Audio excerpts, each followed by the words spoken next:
तुला काय बोलायचं? कोल्हापुरातून महत्वाची अपडेट जी आहे ती समोर येते आणि कोल्हापुरातलं सर्वात जास्त लक्ष लागलं होतं तर ते 2 मतदारसंघावर लागलं होतं.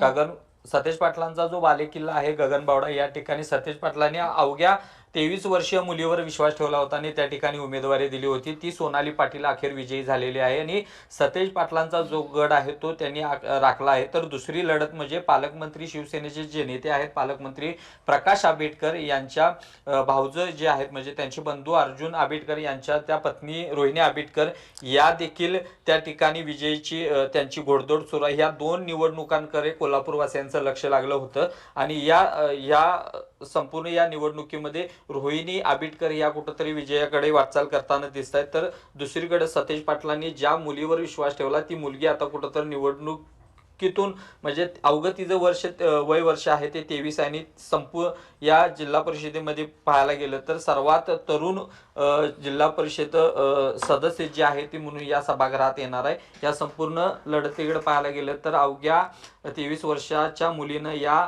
मतदारसंघावर विजय मिळाला याचं आश्चर्य आणि श्रेय जे आहे ते सतेज पाटील यांच्याकडे जाताना पाहायला मिळते. पण त्यांनी जेव्हा त्या मुलीवर विश्वास दाखवला तेव्हा म्हणजे तिची काय पार्श्वभूमी आहे राजकीय, तिच्या बाबत सांगायचं झालं तर काय सांगशील?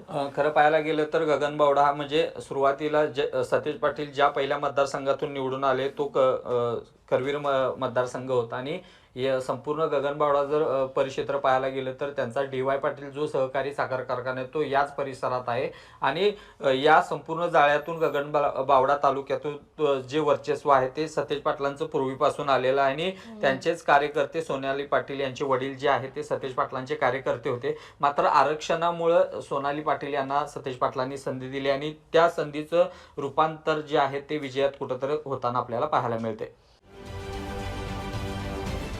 महाराष्ट्रातील सर्व बातम्यांचे विश्वासार्ह व्यासपीठ, सकाळच्या सर्व सोशल मीडिया प्लॅटफॉर्मला लाईक, फॉलो आणि सबस्क्राईब करा. तसंच सर्व नोटिफिकेशनसाठी बेल आयकॉन प्रेस करायला विसरू नका.